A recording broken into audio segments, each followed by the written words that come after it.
FM99. Afiša. Man patinka. Sveiki, gerbiami klausytojai, studijoje prie mikrofono aš Vytautas.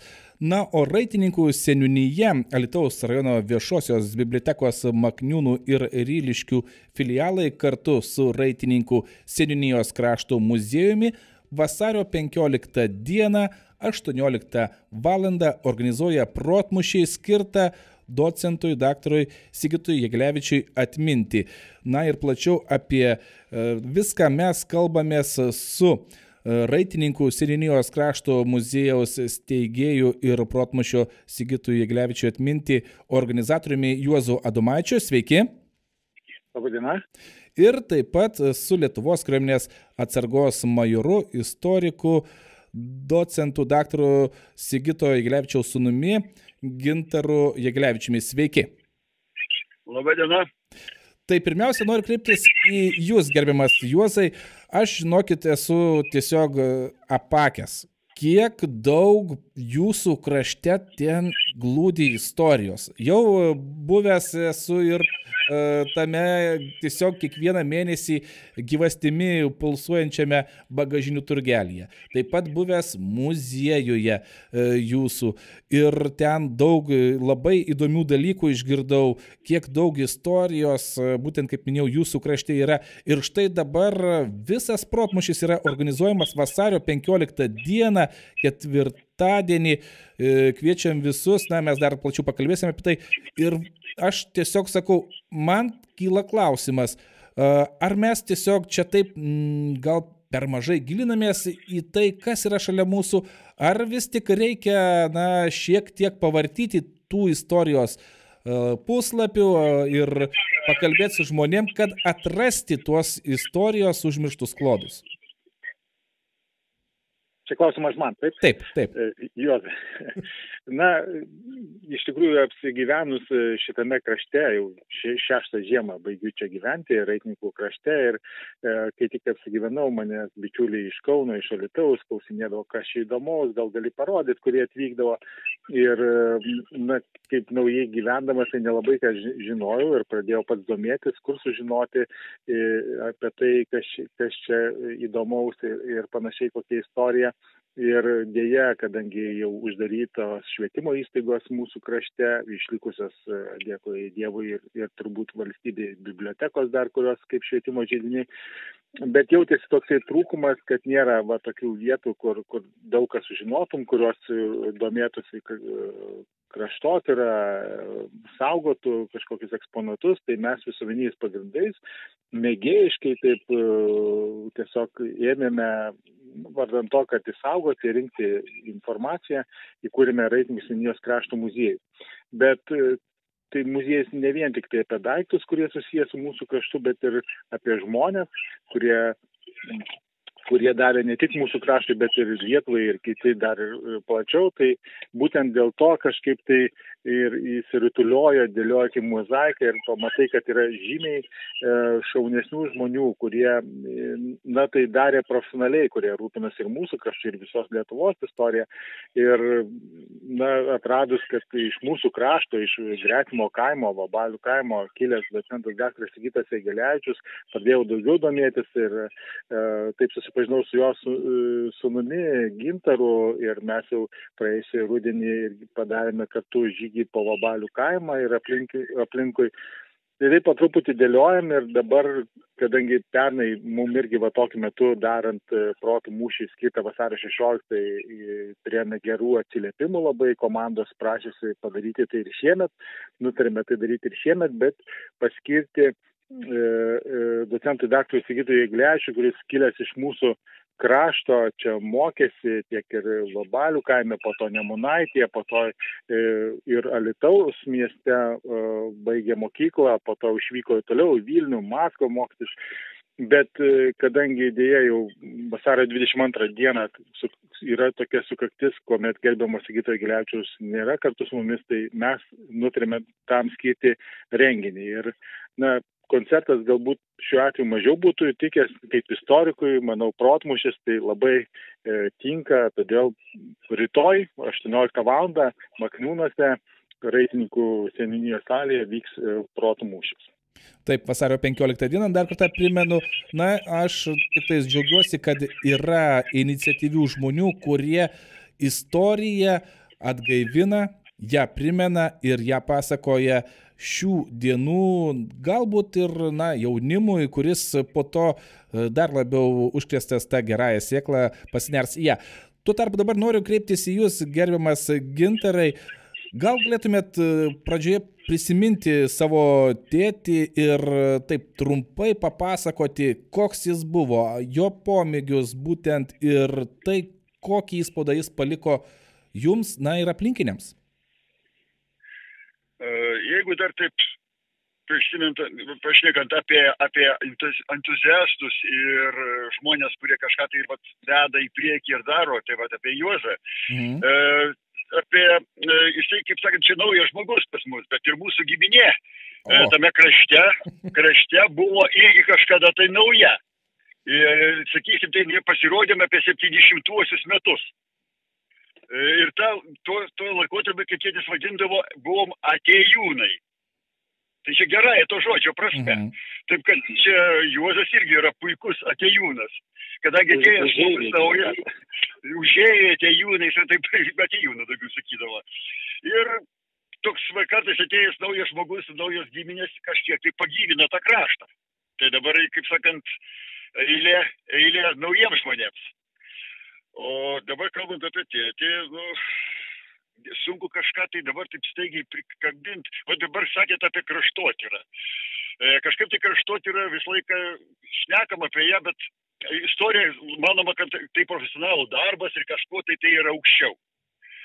Jokių būdų, tie kraštotyrininkai, kurie visą tą medžiagą renka, deda, jiegi naudojasi tie patys istorikai. Tai yra tas pamatai, kuriuos jie surenka ir ant jų stato, kaip sakant, visą tą namą. Sakysim, mano tėčio tas kapitalinis darbas, kur buvo Nemunaičio parapijos istorija, kur ten, kaip sudėta, kažkur tai virš 1200 puslapių bendroje sumoje per 2 knygas. Tai ten surinkta medžiaga, tai yra tokie, kaip sakysim, pamatiniai akmenys, statant tą piramidę, kurios viršui paskui jau tą Lietuvos istoriją, tą, kurią mes matom, skaitom, girdim jau visi, kur jau tokios jau surinkta, bet tas viskas stovi ant tų pamatų, tuo, ką surenka.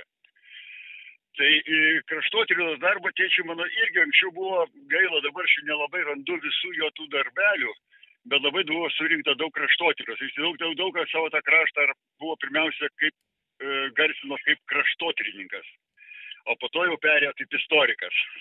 O iš kur ta meilė istorijai atsirado? Niekada nepasakojo tėtis?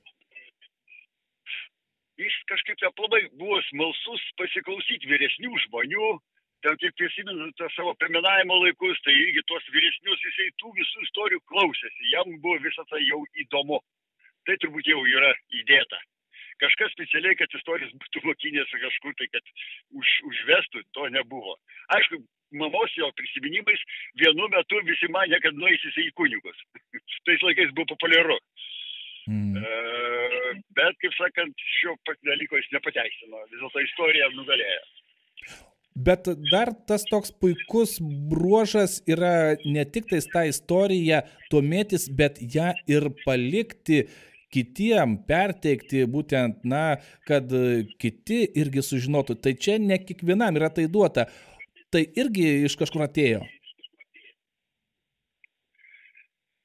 Žinot, šitą klausimą tikrai negaliu sakyti. Jisai, sakysim taip, tėčius neteko būdamas kažkur tai 7 metų.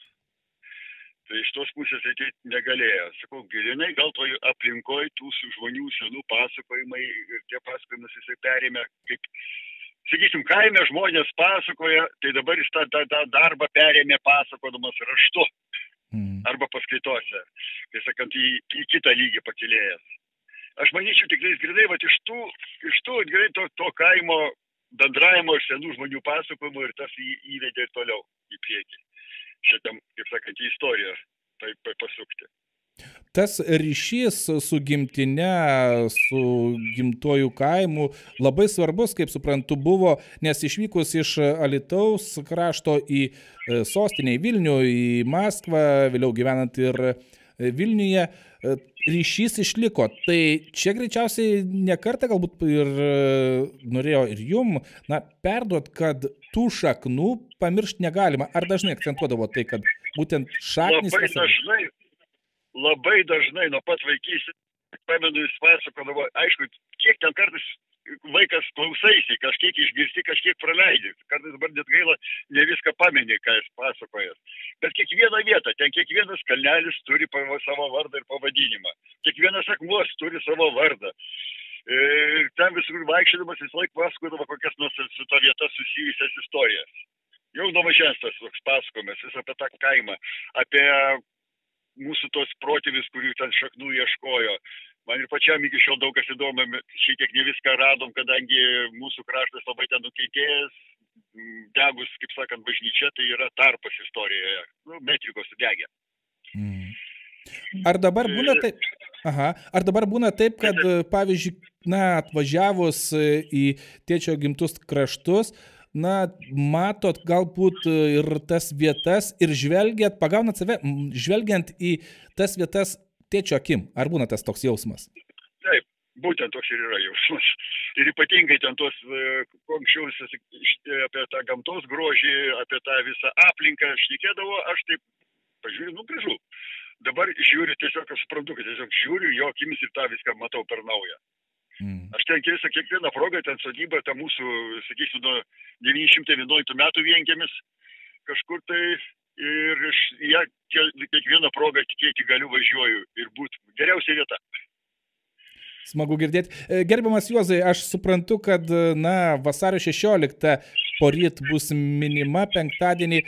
Vasario 15 vyksta šis protmūšis, vyksta daug renginių. Štai jūs pasirinkot tokį konceptą ir organizuojat protmūšį, ne koncertą kažkokį. Tai čia istorija vis dėlto, ar ne, kad istorinė data, istorinė asmenybė, tai ir lėmė tokį pasirinkimą? Taip, kadangi šiuo atveju kaip ir dvi datos sutampa ir vasario 16, ir kadangi artėja vasario 22, kuomet 10-osios metinės bus, tai ta diena kažkaip arti to ir, aišku, ir pačios protmūšio klausimų temos. Taipogi varijuos ne tik bus klausimai apie gerbiamą docentą daktarą Sigitą Jegelevičių, bus ir apie vasario 16, Alytaus krašto istoriją, net geografiją, ne tik istoriją, įvairūs kiti klausimai apie Lietuvą ir pasaulį. Čia tos klausimus, taip mes kaip didelė komanda, gerbiamas Gintaras dalį klausimų paruošė, taip pat ir mūsų Alytaus rajono savivaldybės Rainimų seniūnijos seniūnas Arūnas Laukaitis, jis irgi jau 2 metai irgi nori įsijungę labai ir ruošia pats klausimus, taip pat ir mūsų bibliotekininkės Berūta Sadauskienė ir Danguolė Baranauskienė iš Mokyklų Ryliškių filialų irgi ruošia klausimus, toksai kaip grupinis komandinis darbas. Šiemet dar tokia naujiena, kad prie mūsų prisijungė ir Alytaus Europe Direct informacinis centras, kuris taipogi paruošė tokį blitz turnyrą su klausimais ir prizais, tai toks renginys turėtų būti įvairiapusiškas apie daugą, bet aš manau toks buvo ir Sigitas, kuris reiškia ir ne tik tai būtent šio krašto istorija ir plačiau ir apie Lietuvą, manau, ir pasaulį, ir Europą jam irgi nebuvo svetima. Tai viskas taip, kaip ir apie viską, tuo pačiu ir apie Sigitą. Gerbiamas Gintarai, kiek buvo smagu ir tuo pačiu gal sudėtinga galvoti klausimus apie tėtį. Tai, nes aš įsivaizduoju, kada yra tokia ryški istorinė asmenybė, yra sunkiau nesugalvoti, o sunkiau neįtraukti, tiesiog apriboja vis tiek, aš nežinau, juos dar po to paklausim, kiek tų klausimų, kiek turų laukia, bet kiek sudėtinga buvo ir smagu? Sudėtinga tai taip. Bet gal ne dėl to, kad tų klausimų paprasčiausiai ne vis laik žinai, ką žmogus gali tikrai žinoti. Nesinori užduoti tie klausimą, kad, kas iš to, kad nieks nieko nesakysi, paskui aiškinti reikės. Gal ir tai būtų gerai, bet bandžiau taip apsiriboti kad būtų galima kažkurios tai išmąstyti, arba kažką tai jau bent jau atvirose, kaip sakant, šaltiniuose būtų mačius, perskaičius. Pirma. Antra, dar psichologiškai man šitiek buvo sunku vis dėlto apie tėvą kažkaip tai klausimus kurti. Bet galvo bus lengva, pasirodė buvo sunku. Tiesiog strigo. Kurį laiką sėdėjau, kokią savaitę nieks nežydėjo, kol pramušė pabaigą pačią. Šiek tiek. Inga tik tais gal ne dėl to, kad ten labai daug kas žinau. Šiaip taigi, pas mus paklauskite apie Bumblauską profesorių. Ir tai dar nedaug kas ką atsakys apie jį, man atrodo. O tai va šiuo metu tai žvaigždė. Na taip, yra tiesos. Gerbiamas Juozai, sakykit, tai kiek turų laukia klausimų, kiek turė bus ir po to jau pakalbėsim, kada konkrečiai kur vyks. Tai turai bus 4, plus tas Blitz turnyras, Alytaus Europe Direct informacinio centro Nijolės Vytienės paruoštas. Klausimai yra po 10 klausimų ture, taip pat ir Blitz turnyre.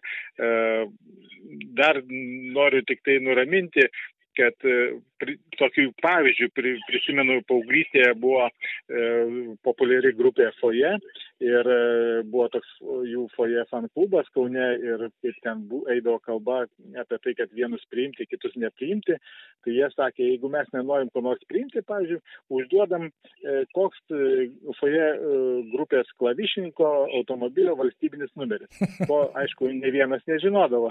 Tai, kaip sakant, čia tikrai nebus būtent tokių klausimų, kur, pavyzdžiui, kad ir apie tą automobilį, koks buvo valstybinis numeris, bet tai bus, kaip ir Gintaras sakė, kad, išmąstomi klausimai, tai tikrai neįsigaskite, kad jūs galbūt kažko tai nežinojate dar, tai bus puikiai proga, iš tikrųjų, jeigu nežinosite ir neišmastysite, bus puikiai proga apie daug ką sužinoti. Tai laukiame jūsų rytoj, 18 val. Aišku, būtų gerai, kad komandas norinčios dalyvauti užsiregistruotų, nes dar kol kas yra vietų, bet jos yra ribotos, nes salė nėra tokia didelė, kad sutilptų, ten maksimaliai gali 10 komandų tilpti, tai dar yra vietų. Norinčius registruotis kviečiame tai padaryti greičiau, pavyzdžiui, telefonu 8623 11303. Ir, dalyvavimas nemokamas, suburkite bent 4 asmenų komandą, maksimum 6. Ir 18 val. Rytoj Makniūnuose, mokyklos gatvė 28, tai yra Alytaus rajone, laukiame dalyvaujančių. Dar tik tai dėlėtų turbūt įspėti, kad renginys bus fotografuojamas ir filmuojamas visuomenės informavimo tikslais. Na ir dar kartą noriu grįžti prie Gintaro tų pasivaikščiojimų po tėčio gimtinę. Sakykit, ką jum reiškia tėčio gimtinė, štai, kai galima ne tik tais taip mintim grįžti, bet ir realiai atvažiuoti ir pamatyti, kad žmonės domisi ir jiem įdomu istorija. Tai buvo tiesiog maloniai netikėta, jeigu taip 2 žodžiais. Ir aišku, šitiek aš jau tam Vilniui užsisukęs kitose darbuose, įlendį savo tą rutiną, atsirado žmogus, kuris sugriebė už atlapo ištraukė ten. Irgi esu dėkingas, nes paprasčiausiai kartais jau tam sukūry jau nebeišplaukė. Užsiimi, kaip sakant, tik tuo, kur čia esi vietoj. O didesni dalykai lieka šone. O po to jau kažkaip gyvenai ir paskui išaiškėjo, kad neaišku, ką ten padarėjai. Tai kad dabar tas buvimas toj ką aš dabar perduodu, kaip sakant, savo vaikams, ypatingai anūkai dabar jo proanūkiai pamėgę būtent vabalius, ten yra, kada važiuosim į vabalius. Taip kad yra jau ta karta auga, kuriem vabaliai irgi nėra svetimi. Taip kad vabalių vardas, jisai, sakant, kad ir ten gyventojų nedaug likę, bet tas vardas išlieka dar daugiau žmonių žiniuose. Kągi, džiugu yra, kad istorija yra neužmirštama, o vasario 15 dieną, Juozai, dar kartą trumpai priminkit, kada ir kur viskas bus prisiminta. Vasario 15 dieną, 18 val. Tai yra rytoj, Alytaus rajone, Makniūnuose, mokyklos gatvė 28, tai yra Reitingų seniūnijos, vadinkim, aktų salėje. vyksta protų mūšis, jisai yra nemokamas, kviečiame visus dalyvauti ir registracija telefonu 8623-11303. Aišku, žiūrovai gali ateiti ir be registracijos, tai to prašome tik dėl komandos. Ačiū Jums labai ir smagaus, gero protmūšio, kur aš manau, kad dalis prisimins, dalis sužinos, o svarbiausia, jog visi išeis po šio protmūšio praturtėję emociškai ir istoriškai, gerų emocijų ir gero renginio. Ačiū Jums. Ačiū Jums.